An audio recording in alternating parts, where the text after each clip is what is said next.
नमस्कार। गांव धनाना, जिला सोनीपत, हरियाणा। वो शुभ दिन 8 सितंबर 1951 को इस पृथ्वी पर जगत के तारणहार, जगत गुरु, तत्वदर्शी संत रामपाल जी महाराज का गांव धनाना के इस पावन धरती पर अवतरण हुआ। दोस्तों, हम इस गांव धनाना की पावन धरती को पवित्र इसलिए कह रहे हैं कि गरीबदास जी महाराज जी ने अपनी अमृतमय वाणी में कहा है कि धन नगरी, धन भूमि, धन धन करणी, धन देश, धन करणी, धन कुल, धन जहाँ साधु परवेश। इस दास ने 17 फरवरी 1988 में परमात्मा की शरण मिली थी और उस दिन के बाद 6 वर्ष 1994 तक दास ने जेई की पद पर सर्विस की। काम करते, अपनी ड्यूटी करते करते भी हम भक्ति करते हैं। हमारा रूल यही है, काम भी करो, भगवान ना भूलो, बुराई छोड़ दो। लेकिन 1994 में परमात्मा ने आदेश दे दिए गुरु महाराज ने कि तू इस काम ने संभाल। अब गुरु की आज्ञा का अवहेलन करना भगत का काम नहीं होता। जो गुरु वचन पर डट गए कट गए फंद 84 के। भाई, जो गुरु वचन पर डट गए कट गए फंद 84 के। और उन्होंने अचानक मुझे बुलाकर पास बैठा लिया, कहने लगे आज से तू नाम दिया करेगा और जितने भी वर्तमान संगत थी सबको कह दिया और सबको बता देना कि जो इसको गुरु नहीं मानेगा वो मेरा कुछ नहीं होगा। मेरे पसीने आ गए कि मैं तो 2 कौड़ी का जीव, एक मजदूर आदमी, और परमात्मा ये इतना बड़ी जो है ना, इतना बड़ा जिम्मेवारी का काम। और उनके पुराने पुराने भक्त निरे थे, लाल कपड़े पहन कर बाबा जी भी बन रहे थे, उनके साथ रहा करते। उनको सबको निकाल दिया था उनकी त्रुटियां देख देख कर। हमने नहीं पता था कि हो रहा है, क्या इनका मालिक का उद्देश्य है। जब वो 104-5 साल की उम्र थी उस महापुरुष की, हमारे पूज्य गुरुदेव की, और कहा मैं तेरे साथ रहूंगा। और तीसरा शब्द एक दिन कहा था कि रामपाल तेरे सब बराबर इस संसार में संत नहीं होगा, पूरे विश्व में तेरे बराबर संत नहीं होगा। अब इस दास का और संत का के मेल था। हम तो भगत थे, दास थे, भगवान की भक्ति करते थे, अपनी नौकरी भी करते थे, बच्चे भी पालते थे। अब कहते हैं साध वचन पलटे नहीं, चाहे पलट जावे ब्रह्मांड, उनका वचन नहीं पलट सकता। उन्हें जो कह दिया सो कह दिया। तो वही ये फल गया। नहीं, हमारी तो घर के ना सुने थे। शुरू में अकेला नाम ले रहा था, बालक भी, तो बालक छोटे थे, वो तो घर जैसे कहूँ था मान जाए थे, उनकी माँ नहीं माने, फिर मेरे माता पिता नहीं माने। अगले भाई पुरानी लाग कुकर छोड़ना, बड़े साके में पा आया। फिर परमात्मा से अर्ज करी, धीरे धीरे वो समझन लागे। ना सुनते तो भी बोले जानता बावड़े की तरह। तो धीरे क्यों कान न कैसे बंद करेंगे वहाँ बैठे हुए। तो ये ऐसा निर्मल ज्ञान है, एक बार अंदर का सुबह कैसी सिरंज है, जानते काम करेगी दवाई।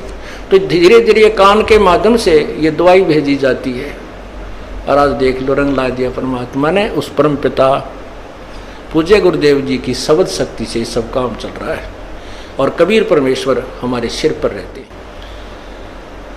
तो परमात्मा उस दिन के बाद सन 1995 में इतने 21 साल के बाद इतने पाठ हम घर घर पाठ किया करते थे। 3 दिन पाठ करते थे और 1 दिन पहले जाना पड़ता था।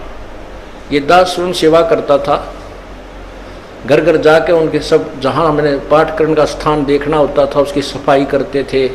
कईयों का देख का कमरा होता बड़ा सा, उसी में पाठ भी करना, उसी में खाना भी बनाना, उसी में खाना भी उसी में, सोना भी उसी में। तो उस ढंग से अपनी सेटिंग कर लेते हम, इतनी जगह में पाठ कर लेंगे।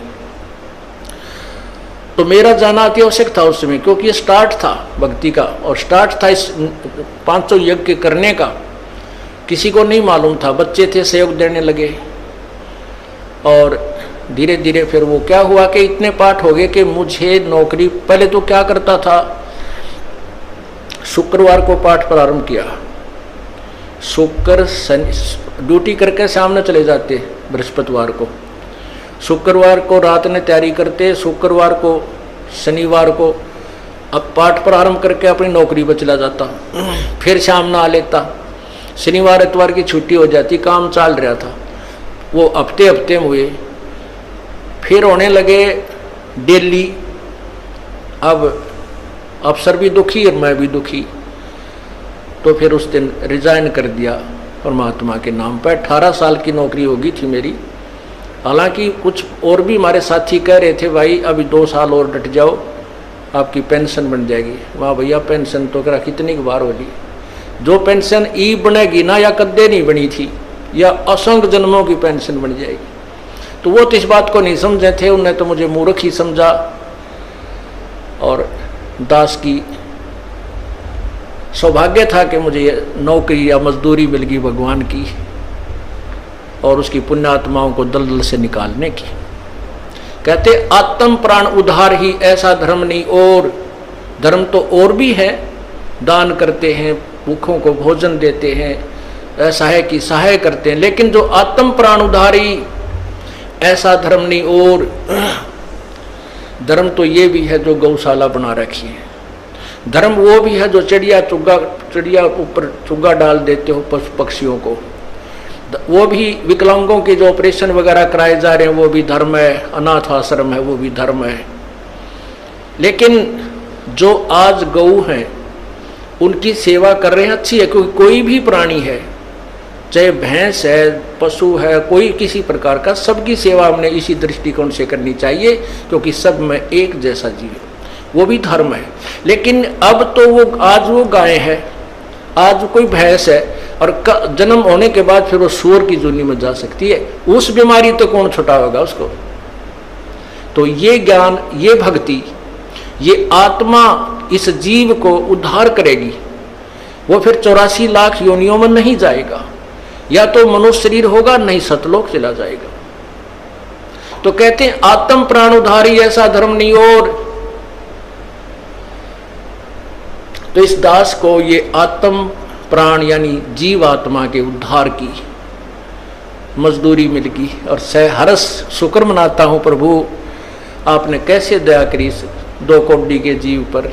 और ऐसे निर्मल भगवान की महिमा, ओए होए होए, जिसके नाम लेते हैं रूंग रूंग खड़े हो जाते हैं। उसके बाद परमात्मा की ऐसी महिमा हुई, अब मुझे इतनी खुशी होती है। कैसा निर्मल समाज तैयार हो रहा है। बीड़ी, शराब, मांस, तम्बाकू, उसको देखकर भी राजी नहीं है। अब ये पुण्यात्मा दोनों हाथों दान करते हैं, और हम पहले लूटन पर लगे रहा करते थे, पाप बढ़ाते थे। ये माया साथ नहीं जानी थी कि इतना नरक इकट्ठा कर रहे थे।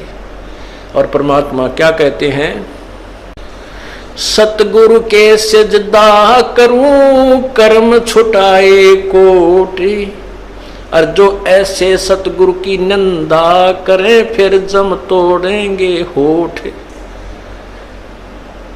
अब जो लोग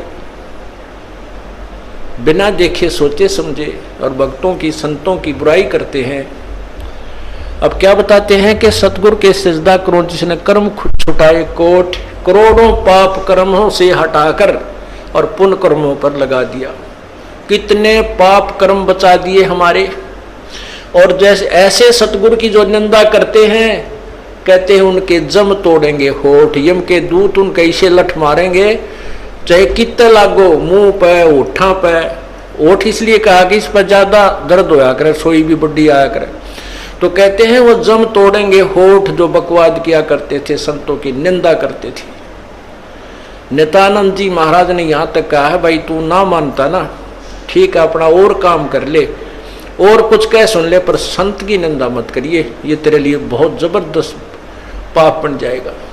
लेकिन जो इस मार्ग से परिचित नहीं है, वो नादान बच्चे आग में हाथ दे देते, बिजली के तार को छू लेते, और ज्ञान होता सत्संग से, और सत्संग में ये काल नहीं आने देता। तो उस दिन के बाद परमात्मा की ऐसी रजा हुई कि बाग लाग गया भगवान का। और यही प्रार्थना करता रहा, परमात्मा तेरे बच्चे तुझे समझे पहचाने, दास को ये नौकरी दी है, इसमें सफल भी आप ही करोगे। इन लोगों ने तो आपको भी नहीं बख्शा था, जब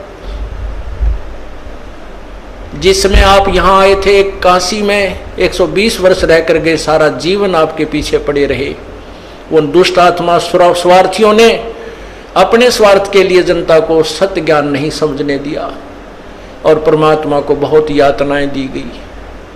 अब उनकी जो यातनाओं उनके साथ जो हुए संघर्ष को देखकर इस दास का दिल डटा हुआ है कि हमारे साथ तो अभी कुछ भी ना हुआ है। जो उस परमात्मा के साथ कितना तेल के कढ़ाई में डाल दिए, कितना काट काट के घेर दिए, कितना कुएं में डाल के ऊपर तो डले ठोक दिए और फिर भी डोके न पाए। वो तो समर्थ थे और जनता कुछ नहीं बिगाड़ सकी और ना ही उनको समझ सकी। समझना चाहिए था, कुछ लोग समझे भी थे, लेकिन बाद में फिर वो ठीक ढंग से ना लगे तो भगवान ने उनको स्वयं ही रिजेक्ट कर दिया था। परमात्मा क्या बताया करते थे, कैसा ऑथेंटिक उदाहरण दिया करते थे। अपने आत्माओं क्या बताते हैं, भाई सिर साटे की भक्ति है और कछु नहीं बात, सिर के साटे पाइयो अवगत अलख अनाथ। अब शीश कैसे देना है, शीश ये नहीं भाई काट के सिर चढ़ा दे भगवान के चरणों में, ऐसे नहीं। जैसे आपको परसों के सत्संग में सुना था कि गुरुदेव को समर्पण कर दिया जाए। समर्पण का अर्थ यह है कि जो आज्ञा दे वही की जाए, चाहे वो बुरा लग रहा है चाहे अच्छा लग रहा है, उसमें हमारा हित है, अति हित होता है। और संत क्या कहते हैं, भाई बीड़ी शराब मांस तम्बाकू ये मत पीना। संत कहते हैं चोरी जारी नहीं करना, डाके ना डालना, किसी की जेब ना काटना, ये महापाप है तेरे लिए। अपना करके खाना बेटा, भगवान भजना, इससे तेरा कल्याण होगा। और हम यही वचन नहीं मानेंगे तो फिर यहाँ स्कूल में आने की आवश्यकता क्या है, इस विद्यालय में सत्संग में आने की आवश्यकता क्या है। हम गलतियां भी गलती पे गलती करते रहे और फिर सत्संग में भी आ रहे हैं तो वो फेल हो जाएंगे विद्यार्थी, वो पास नहीं हो पाएंगे।